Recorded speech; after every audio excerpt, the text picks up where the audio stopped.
Present మనతో పాటు Janasena leader చుక్క నాని గారు ఉన్నారు. వారితో ఒకసారి మాట్లాడదాం. రౌడీలు అంటున్నారు. మొన్న కూడా పవన్ కళ్యాణ్ గారు చెప్పడం చూస్తాం. బ్లేడ్‌లతో కోస్తున్నారు వేళ్ళ పైన అని చెప్పేసి, కలవడానికి వచ్చేసి అని చెప్పేసి. అండ్ నిజంగా ఇటువంటి జరుగుతున్నాయా? అవునబ్బా! నేనేమంటున్నా అంటే, ఇప్పుడు రౌడీలే మండలానికి ఒక ఇన్‌చార్జ్‌ని ఏసిర్రు. హ్మ్. ఈ రౌడీలు తిరగడానికి కారణం ఏం జెప్పు? ఈ రౌడీలు తిరిగితే రౌడీలే వస్తారు గదా! హ్మ్. ఆ! నేనేమంటున్నా అంటే, ఇవన్నీ పిచ్చి చేతలు, ఈ కోడి కత్తి కహానీలు ఇవన్నీ స్టోరీలు జేసి బంద్ జేయుర్రి. ఎందుకంటే, రానున్న రోజులలో అధికారం మాది. హ్మ్. మీరు జాగ్రత్తగుండాలి. మీరెట్లా వివరిస్తే మేము గూడా అట్లనే వివరిస్తాం. హ్మ్. మీరు మీరు మంచిగా మాట్లాడితే మేము మంచిగానే మాట్లాడతాం. మీరు ఎలక్షన్ అధికారం ఉంది గదా! అని అధికారాన్ని అడ్డు పెట్టుకొని, మేము రౌడీలను పంపిస్తాం, బ్లేడ్ గన్‌లను పంపిస్తాం అంటే, చాలా ఇబ్బంది పడాల్సొస్తది మీదే ఫ్యూచర్‌ల అని చెప్తా ఉన్నా.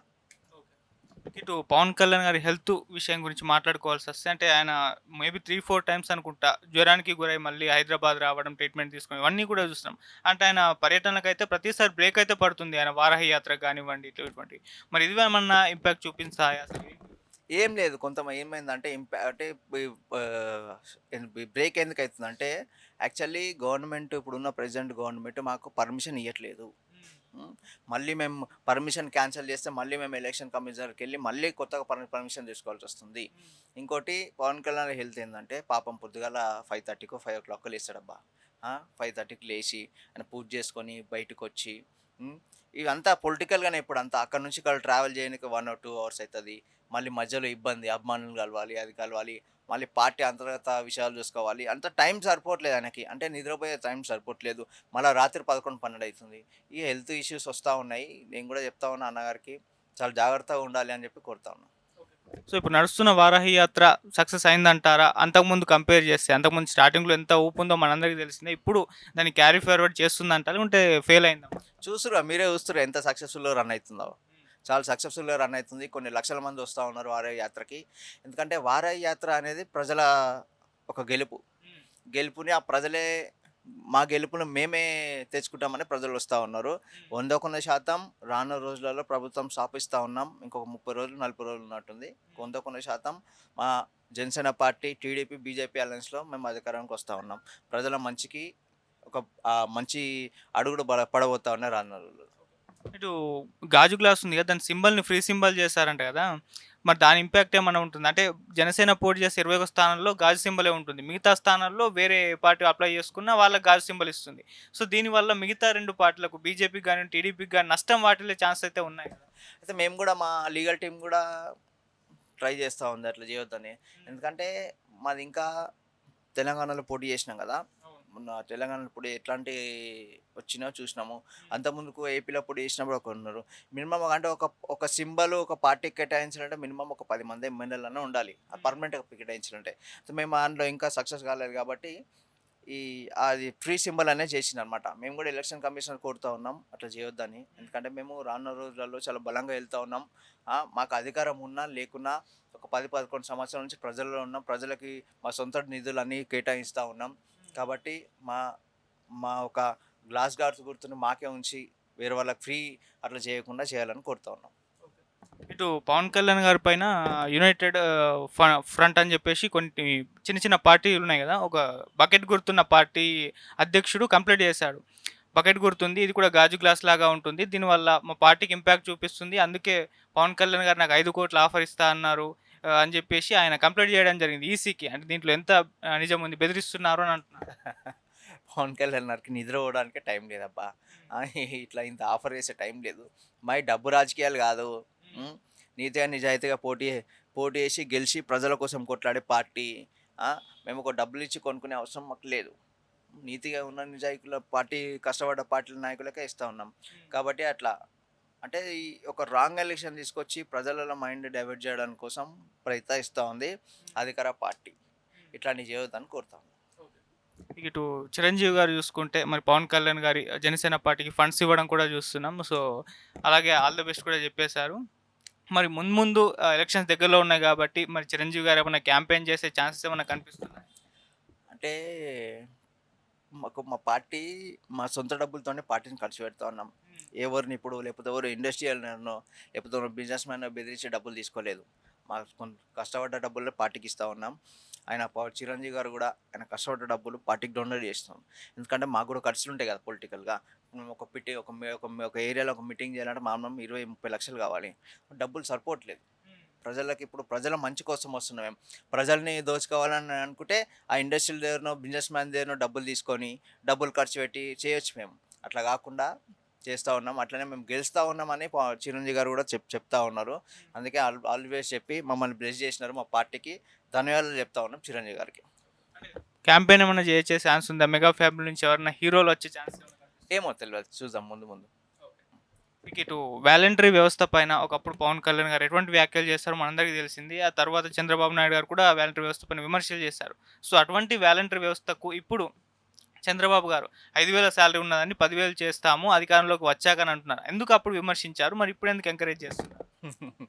వాలంటరీ వ్యవస్థ అనేది ఇప్పుడు ఒక డిగ్రీ చేసినోళ్ళు, ఒక బీటెక్, ఎంబీఏ చేసినోళ్ళు వాలంటరీ వ్యవస్థకు తీసుకొచ్చి పెడతా ఉన్నారు.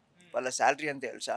ఇప్పుడు మన మన దగ్గర ఒక ఎంబీఏ, ఒక డిగ్రీ అయ్యి ఒక చేసిన వాళ్ళకి మినిమం సాలరీ కాల్ సెంటర్‌లో వెళ్ళినా, దేనికెళ్ళినా మినిమం ఒక 15,000 నుంచి స్టార్ట్ అవుతా ఉంది. 20,000 దాకా ఉంటది. 20, 30,000 దాకా ఉంటది. అయితే అక్కడేం తెలుసా? వీళ్ళని బీటెక్ చదివిన వాళ్ళని, ఎంబీఏ చేసిన వాళ్ళని, డిగ్రీలు అయిపోయిన వాళ్ళని తీసుకొచ్చి 5,000కి పని చేపిస్తా ఉన్నా. వాళ్ళ ఇల్లు ఎట్లా గడుస్తుందని అడుగుతా ఉన్నా. ఆ వాలంటీర్‌లో కూడా నేను అడుగుతా ఉన్నా. మీకు ఇల్లు ఎట్లా గడుస్తా ఉంది? మీరు డిమాండ్ ఏం చేయలేకపోతా ఉన్నారు సాలరీస్ పెంచమని. వీళ్ళేందంటే వీళ్ళు ఏం భ్రమ చేస్తుర్రంటే వీళ్ళని వాలంటీర్స్‌కి మీకు ఇప్పుడు పర్మనెంట్ చేస్తాము. ఇప్పుడు నడుస్తా ఉంది కదా! ఇప్పుడు మనం గెలుస్తా ఉన్నాం. గెలిచిన తర్వాత పర్మనెంట్ చేస్తామనే ఒక భ్రమలో ప్రజలను తీసుకొస్తా ఉన్నారు. ఆ పర్మనెంట్ చేసే అవకాశం కూడా ఏముండయి.